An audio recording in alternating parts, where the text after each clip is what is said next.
எடுத்து விளக்கம் சொல்லும்போது கூட அவங்களுக்கு என்ன சொல்கிறோன்றது புரியாமல் பேசுகிறாங்கன்றதுக்கு இன்னொரு உதாரணம் கொடுக்குறேன்.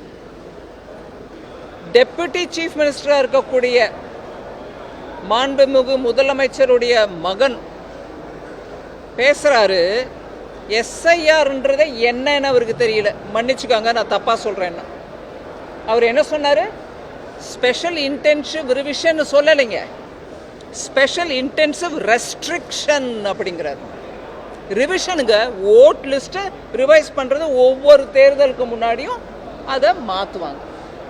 இறந்தவங்க பேரை எடுத்துருவாங்க, ஊரை விட்டு வெளியூருக்கு போனவங்க அவங்க பேரை எடுத்துருவாங்க, இல்லை வேற ஊர்லேருந்து வந்து இங்கே ஒரு 10 வருஷமாக இருக்கும் ஆனால் எங்கள் பேரே இல்லைங்க ஓட் லிஸ்ட்டுங்கிறவங்க பேரை ஆட் பண்ணுவாங்க.